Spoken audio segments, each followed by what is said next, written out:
Every sales rep should strive to be the indispensable seller to their clients. I mean, think about it. If they have a problem, they come to you. They know you're going to solve it. And this means you're going to get more business, but it also means you're going to get more referrals because they're going to tell other people about you. But how? How does a sales rep become indispensable in the eyes of their clients? Well, you're lucky because on today's episode, we're going to give you the exact things that you should do. Only if you apply it, though, if you want to be indispensable. Hey, test it out.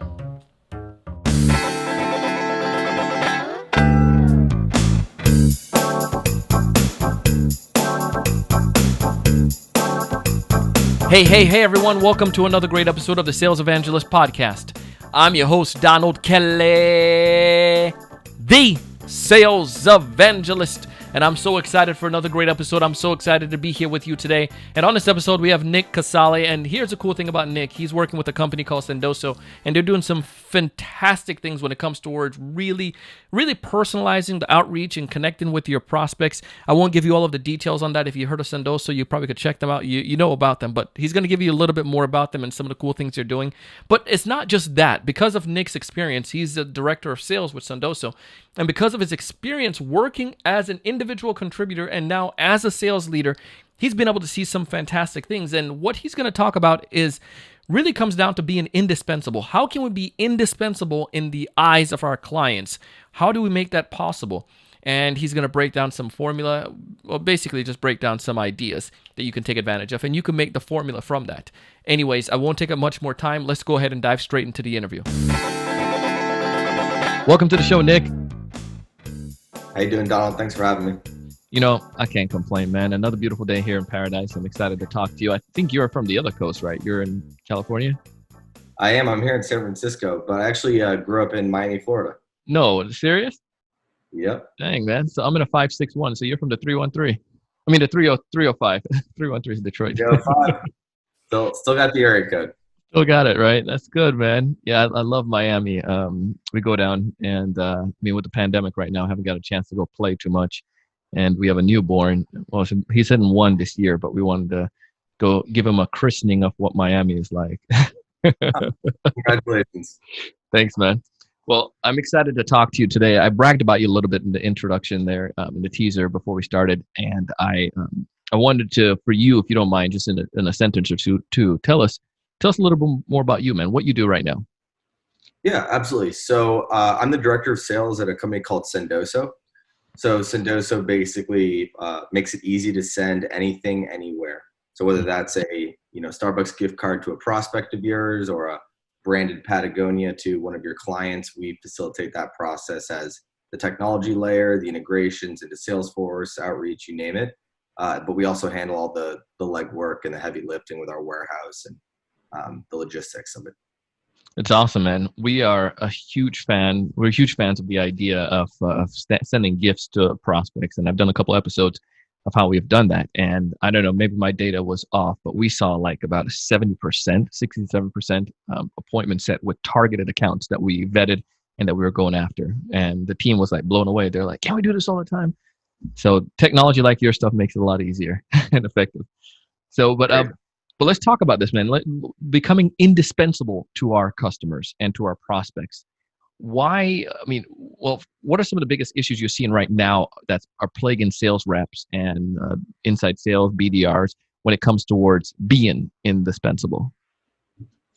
Yeah, so I think, unpacking what indispensable really means and what the buyers today are sort of faced with. Sure. And I think the biggest challenge today for a seller is to understand the difference between what your buyer can get from you exclusively versus what they can get from anywhere, be it Google, other resources, you name it. And so when it comes to being indispensable, I really break it up into two camps. I think the first is being helpful and consultative in your approach, right? A little bit of that kind of challenger sale mindset, teach, tailor, take control. And I think the other half of it is recognizing that you're a human being and they're a human being. And how do you walk that line where you obviously maintain a business relationship and you're delivering a business value, but you're also understanding that you're selling to a person, right? And all of the different things that go into that. The big mistake I see salespeople make, I think, is forgetting that the person you're selling to isn't just the VP of XYZ. They also are, the dad of Sophie and Jessica, and they're also, just a normal person at the end of the day. Yeah. And I think the more that you're able to treat someone like a person, and that goes well beyond personalizing your message, and we'll talk more about that, I'm sure.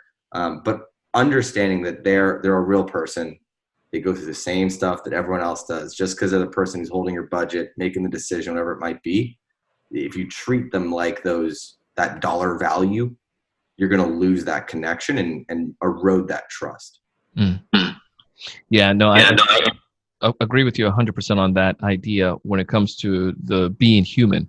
I've made that mistake early on in my career where, I worked in Boca, one of my first software jobs, Boca down here in South Florida. And one of the big issues that I had was I saw the COO I was calling into for this bank.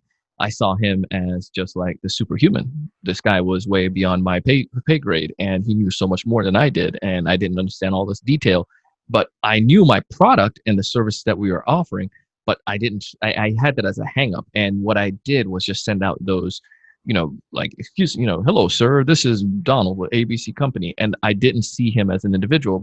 Fortunately for me, this gentleman was cool. And he and I exchanged emails, and then we had a conversation and we chat, and I got to know Al as an individual. And I wish I had taken that mindset. And after I had the conversation with him, I realized that dude put his pants on just like I do every single morning. And in his situation, he had a challenge with his weight. And these are things that he was battling as an individual. But here I am calling in, and it was executive. And I did not try to connect on that level. You know what I mean? Absolutely.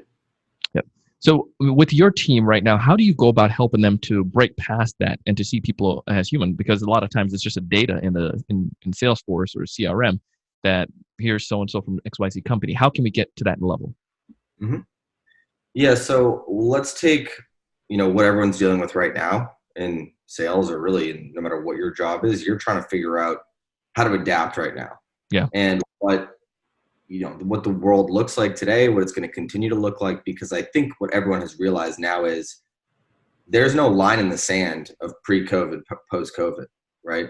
The world has changed. The future of business has changed. No one knows exactly to what degree, but let's take what we do know. So what we do know is there's no conferences going on right now. There's no getting on a plane to go, shake someone's hand when you're working a 6-figure, 7-figure deal. So what are you missing out on, really, right? Well, let's talk about events. So events are, if you're in marketing, event marketing, events is a great way to get your brand out there. It's a great way to generate leads, but also for the sales reps that are going to those events, it's a chance to meet your prospects, right? It's a chance to look them in the eye, to shake their hand, right? To have a conversation. And when you do that, there's so much more that you talk about and that you process in that interaction beyond the business, right? And hopefully you're getting to the point where you're having a value-driven conversation and you are, giving them insights into their business and your solution. But you're very much, when you're in person, selling to that person, right? And I think that's why events and trade shows are so popular. It's why they're such a high ROI activity, because you're bridging that gap. You're sort of meeting people where they are, and that carries on. Like I can tell you, ask any salesperson who gets to meet someone at a conference, those deals are, going to close at a much higher percent because there's that connection and you can build on that. Same thing goes for a deal where you wish you could really get on a plane and go meet the person, because it's so much easier to, let's say, ghost someone or to buy a competitive product when you just look at someone as the sales rep that's behind the computer, even with video. Yeah. It's a lot harder to avoid treating someone as a human being when you've really met them in person. You have, shaken their hand and looked at them in the eyes and had a conversation or shared a meal, right? Those are very intimate things. And it's very hard to replace that, right? but businesses need to figure out how to. Yeah. And so that's where I think that as a sales rep, if you're really trying to think about this word, right, indispensable, it starts with, how do I make a genuine relationship, right? Because if the person doesn't sort of see you as like you were saying, just a normal person who puts their pants on every morning, they're not going to trust you in a business setting either, right? You need to understand sort of that you're just a normal person and have that connection, that level of trust. So I think, and I don't think there's necessarily a easy answer or a right answer yet. A lot of what we're doing at Sendoso is, aiming to bridge that gap that's been left by remote work, and how do you make connections with people? But it's a challenge. And I think that if you lead with empathy, if you lead as a human being with the intention of delivering value and making sure that, you're being that consultative seller, that sort of the indispensability will follow. Yeah.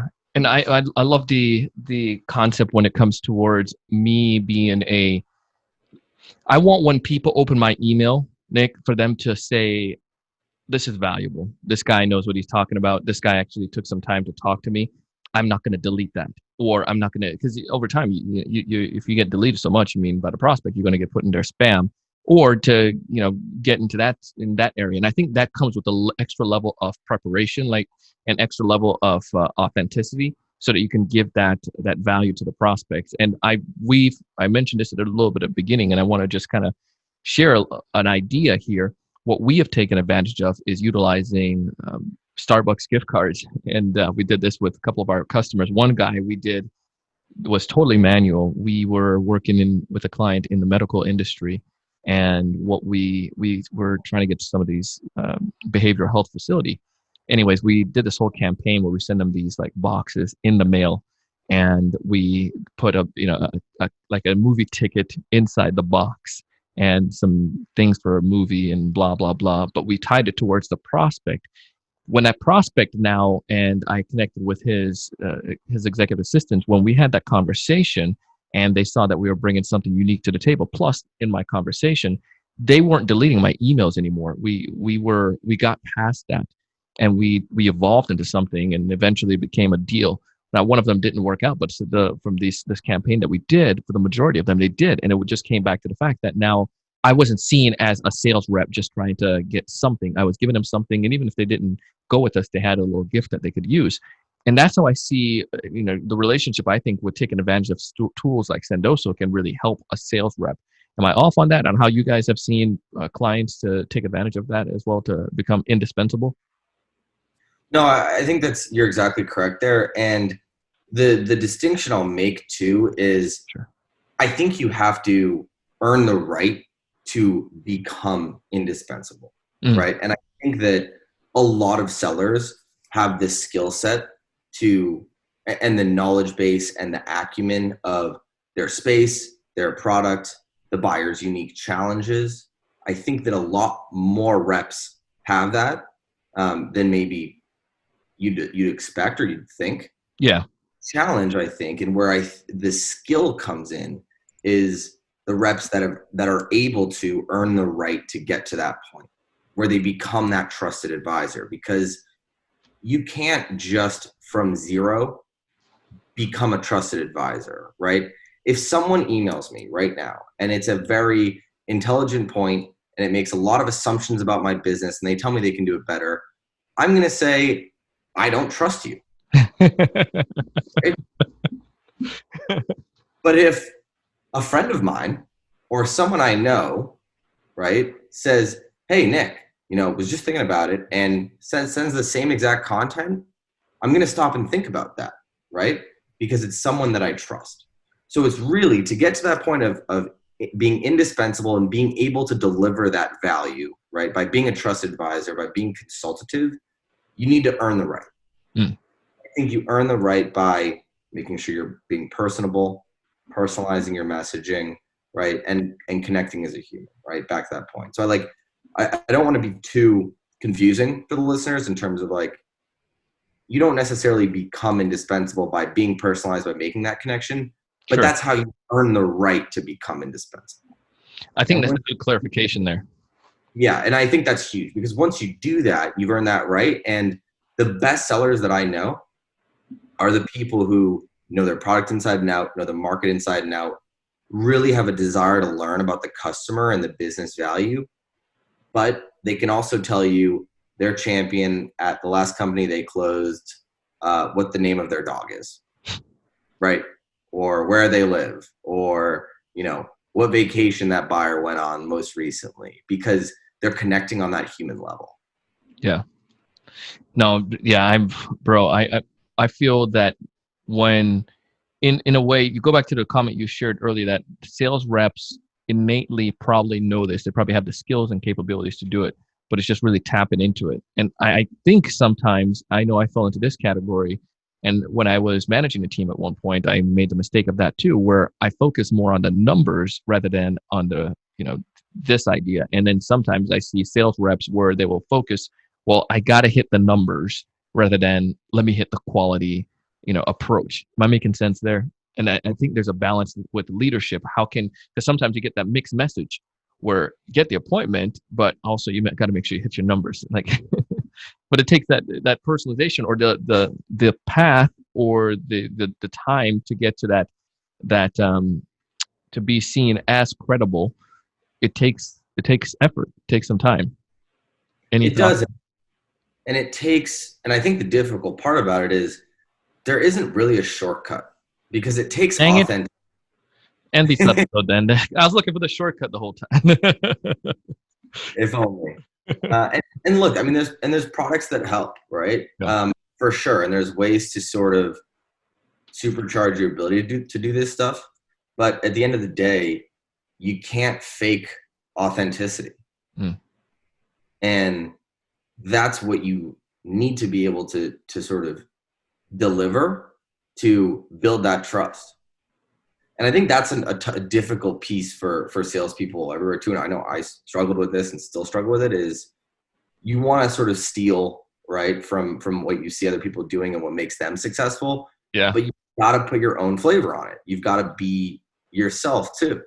If you're someone who's, very, very quick, types things out fast, isn't long-winded, like sends quick messages, is straight to the point, be that way, right? Bring that into the way you work with your clients, with your prospects. Like, be yourself, and then build that relationship so that you can deliver value, so that you can then become indispensable. But understand that, you're the only person that's going to know what that looks like for you.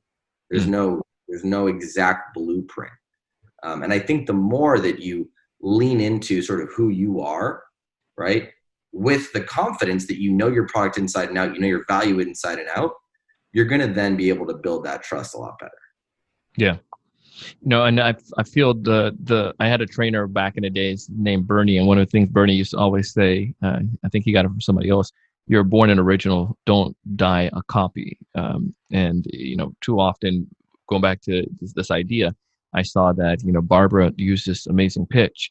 Let me use that same exact thing, but can you still take the techniques or some of those things and personalize it towards the way that Donald's going to reach out to Nick now? And going back to what you were sharing, do some basic research. I mean, we encourage our team to do 3x3 at least, right? Find 3 things about them that within 3 minutes. And sometimes with our targeted accounts, obviously we're doing a little bit more deeper input into that. But if you're doing that basic, you're going to definitely be way ahead of your competitors who are not taking advantage or not taking the time to plan. And I think it comes back really down to doing homework. Often I see that, and I speak for myself, as when I was in AE, one of the things that I used to do was I wanted to maximize my time, but I didn't put the work in. And I started to realize that if I wanted to really thrive in my area and be one of the top performers, I became a CEO for my territory, which means I worked outside of my allotted 8 hours in a day. That morning time, I took some time to better dig deep, or in the evening after, spent some family time, I was looking at things into my account, because it wasn't transactional. This was my freaking territory. This was my company, so to speak. You know what I mean? Mm-hmm. Yeah, I love that. I think that sense of ownership is critical. Yeah. as we're getting ready to come down to the last little part here, I do want to take some time though. Some people they heard me talk about this. They heard you say a little bit more about it, but do you have any stories of how Sendoso has helped sales reps or sales teams become effective or become productive? Yeah, absolutely. And I think it does all tie back into leading with empathy, right? Kind of being yourself, being a human, and selling to a human, and making that personal connection. Yeah.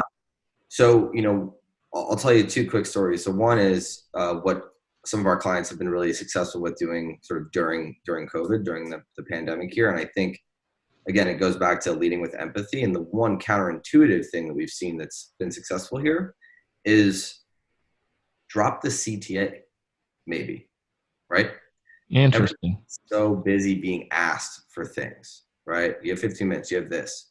What if you just said to someone, hey, Donald, I know it's, sure, it's been a crazy week, or, it's Wednesday, right? Like hump day. This is gonna be tough. I want to buy you lunch.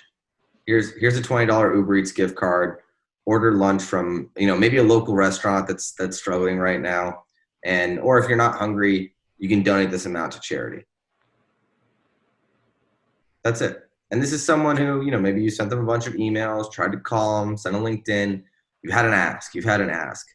What if you just buy them lunch, right? Sort of pay it forward a little bit. Yeah. You'd be amazed at the response you can get from something like that, just without having an ask, and saying, hey, I'm going to do something nice for you. And then in turn, let you do something nice for someone else, whether it's supporting a restaurant or making a donation to charity there.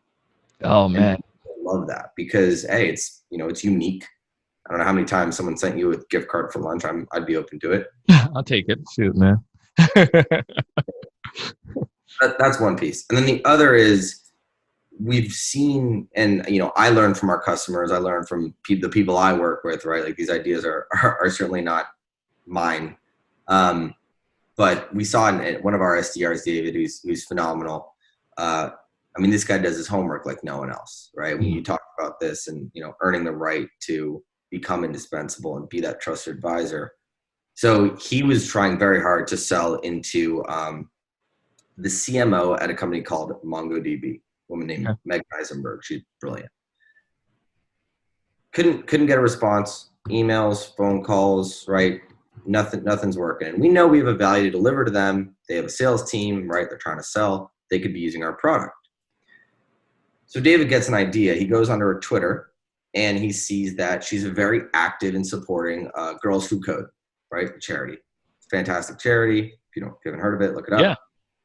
And so she was tweeting in support of Girls Who Code, and she was hashtagging all these tweets, hashtag girl gang, hashtag girl gang.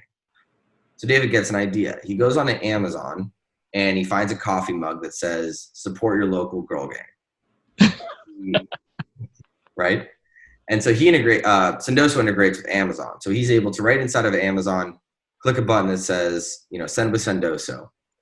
The item gets sent from Amazon to our warehouse automatically. He types in a little note, and then once the coffee mug goes to our warehouse, we unpackage it from the Amazon packing. We write a handwritten note there, depending on what David typed in.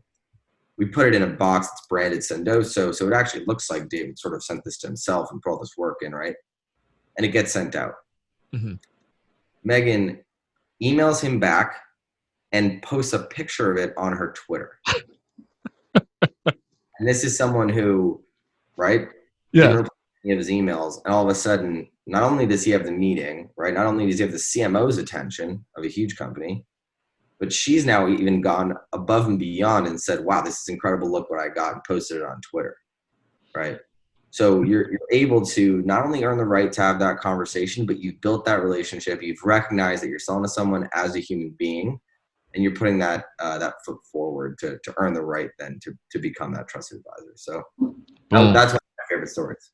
And what I love about that too is just so simple. It just took the work, and the coffee mug probably didn't cost them an arm or a leg to do. But for Megan receiving that, it was the time. It was the idea. It could probably cost. It's kind of like that American Express commercial. Getting a coffee mug in the mail, priceless. For the organization you believe in. And I think it's just that act that made it so much more memorable. The premise I'm getting from this, and the idea of becoming indispensable, it takes time.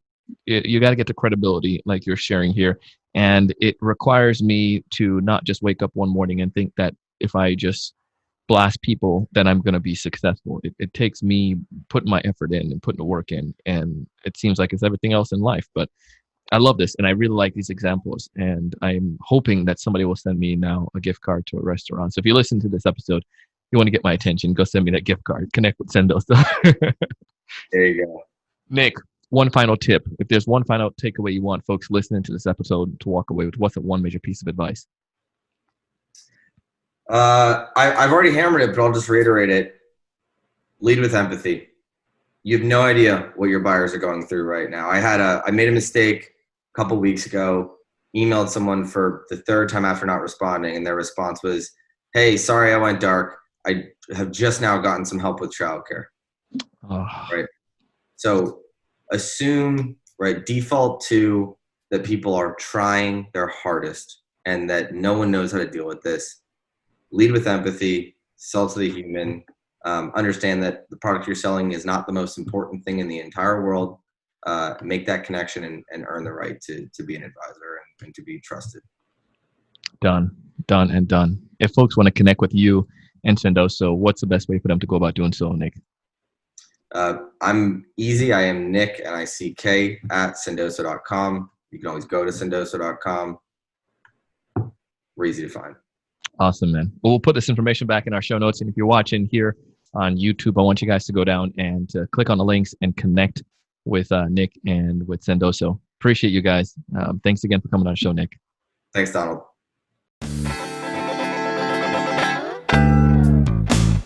Hey, that was Nick Casale. And if you want to connect with Nick, you can find his connection information down below in this video, or you can go ahead and go to our website, or you can go to TSEstudios.io. You can check out the Sales Evangelist show there. You can see some of the information there as well. The biggest thing, though, is I want you to connect with him. He's a very personable individual, very nice guy, very knowledgeable, as you saw in the episode here today. And you can just tell him that you heard about him on the Sales Evangelist podcast.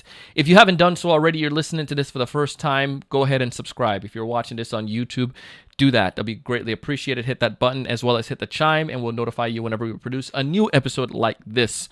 Also, you can go ahead and check us out on Apple Podcasts and subscribe there, or Google or Stitcher or Spotify, wherever you listen to podcasts. But we want you to subscribe. We appreciate you and thankful that you're here. And leave us a review. People love to hear what's going on, why this podcast is so amazing. We've been around for 7 years, going on 8 years, and it's because of people like you. Again, I want to thank you so much. We bring on folks like Nick because we want to help you. Connect with him. Learn about some of the cool things that they're doing. Take advantage of some of the free resources that they offer, and see how you could become indispensable in the eyes of your clients. I want you to sell more. I do. I want you to find more of those ideal customers. I want you to be able to personalize your outreach to them, connect with folks like Sendoso. I want you to know what to say when you actually reach them, and I want you to be able to close the deal. But most importantly, I want to challenge you each and every single day to go out and do big things. Thanks so much for watching. Hey, thanks so much for taking the time to watch this video today. If you enjoyed the content, I ask you to go ahead and hit that like button, that thumbs up in the bottom right-hand corner. Also, to make sure to subscribe if you haven't done so already. This way, we'll keep you up to date with all the latest sales strategies, latest tools, and things that are going to help you to not only find more prospects, but to close more deals. Thanks so much.